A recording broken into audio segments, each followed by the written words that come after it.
What we've talked about thus far has been a lot of what I refer to as the business model of the for-profit sector, how they get the revenue that in order for them to be successful as businesses. What we want to do now is turn to the academic model, the instructional component. What is the instruction that's provided in for-profits? How are faculty trained? What sort of activities go on in the classroom? This academic model, and making a distinction between those two things. So I think Jeremy is probably good to speak to that from his perspective now. Sure. There are quite a few differences. I'll try and give an overview of the differences between the for-profit sector and the other. I found actually not very many differences between a state school and a private nonprofit school in their approaches to things. But there were differences in the for-profits. The culture is very different. It definitely is. There's a more corporate feel to it. The priorities are different. When I went into training at the private nonprofit school, we spent most of the time talking about how to work in the classroom, how to design a syllabus. It was most of the emphasis was on how are you going to educate. Here are some tools and tips on doing that. And at the for-profit, we did cover that, but we spent much more time. We watched a video on how to avoid getting sued. We spent an awful long time getting into this really bizarre attendance policy that I later found out was essentially their mechanism for flunking students if they couldn't find any other way to flunk students. They had this really, if we have time, I can explain it if anybody, it's bizarre. And we all we didn't know what it was about. We were like, why are we spending several hours on this attendance policy? And we had to enter it every day after class, the number of minutes every student was gone, and even if they got up out of the room. We spent a lot of time on this big white paper on avoiding copyright infringement. There's more. I looked at my training materials. There's more than twice the amount of material on avoiding copyright infringement than there was on how to conduct yourself in the classroom and how to relate to students.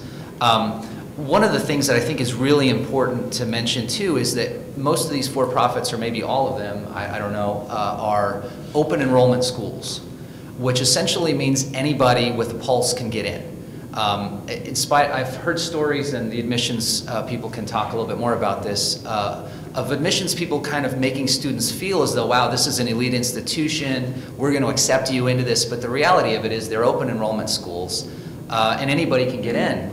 And as an educator, I find myself really torn about this because on one hand, I love the idea that students, a lot of them, yes, traditionally underserved by other schools, that everyone has access to education. And I really wanted, on a deep level, to reach out to those students and provide a meaningful experience. But in practical terms, what you ended up with was a classroom full of students with such a broad range of abilities, expectations, experience, knowledge of sort of how to conduct themselves in a higher education environment, that it ends up being very difficult to teach. You have some students that are very clearly coasting by, doing the minimum amount. You have some students that are very clearly struggling to even comprehend the idea of, you know, how this works, what is expected of them, how homework works, how classroom discussion works, and trying to teach. You know, that happens at any institution. You're going to get a range, but it's much, much more pronounced at the for-profits because of that open enrollment policy.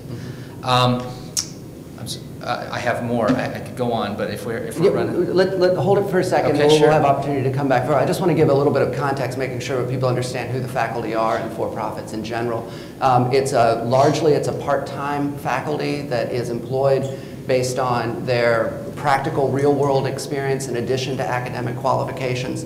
There's often a lot of moonlighting that goes on, so faculty that might be employed by other traditional institutions might come and teach a class or two in the for-profit for extra money. It's explicitly about teaching. In other words, you get paid based on the contract to teach this particular class. So there's more limited opportunities for professional development, academic development, research, those sorts of things that are part of the faculty. So it's a different type of faculty role. It's much more about the instruction in the classroom. The design of the curriculum tends to be coordinated more centrally so that there's a single unified curriculum, and the actual instructors generally aren't responsible for designing their own courses in the for-profit sector. We might have just 1 or 2 more minutes if someone else has a comment on the instructional component. Yes, go ahead. I'd like to speak as a student of these schools. I attended the Ground School Art Institute as well as some of the online classes. I must say that the Ground School at the University of, or the the Art Institute, that I had some very, very good teachers, and they were actually indeed teachers who taught the class. But the online environment is completely different than that. The online environment, you're being delivered a canned curriculum that has been put together. The teacher has had no input in that. In fact, I even hesitate to call them teachers because they're not really teaching anything. They're not really much more than message board moderators. Essentially, the curriculum is designed, it's placed out on the internet. The students are responsible for reading it. They're given assignments. They post their assignments. And at best, these moderators look at these assignments and grade them, but I didn't really get a whole lot of valuable feedback on any of the assignments. Mostly what my assignments were graded on were whether or not it followed APA writing rules. There was not a lot of feedback on the content of what I had produced there. So I feel that to a large degree that the adjuncts that they're hiring, that they're bringing in, many of them are not really qualified to teach. They've never had classes in teaching. They just happen to be working in that field, and they're not really teaching anything. They're just moderating, making sure people are coming to class and in the classroom for X number of hours and submitting their assignments, and basically they're just passing them along. Good, thanks. I'm sorry, I need to make one, I promise I'll be quick. I hate to make it crass and make it all about salary, but it does bear mentioning that the salaries are very different at for-profits.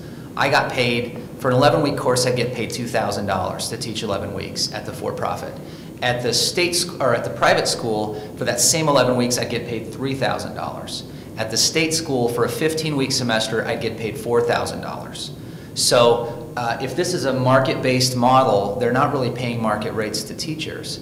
And as much as I'd like to say I was always the bigger person and I always rose above it and I always treated my responsibilities at every institution equally, I'd be a liar if I said that. At the end of the day, when I have these stacks of papers to grade, I have to make a decision on where to prioritize and where I'm going to try and keep a relationship going so that I can continue working at that institution. Good, yeah, that's an important point. And also just to highlight back to what I said about the growth, we should also note that the vast majority of the growth in for-profit higher education over the last decade has come from online enrollment. So when we look at the expansion of the sector, we're really talking a lot about the expansion of online distance learning environments, dominated, of course, by the University of Phoenix Online and some of the other Ashford and other large online institutions that have grown exponentially. The full-time instructors also, just real briefly, they made about the same amount of money as their counterparts at state and private schools, but a full-time instructor at a nonprofit school would teach about 5 or 6 classes a year. A full-time instructor at the for-profit school taught 20 classes a year.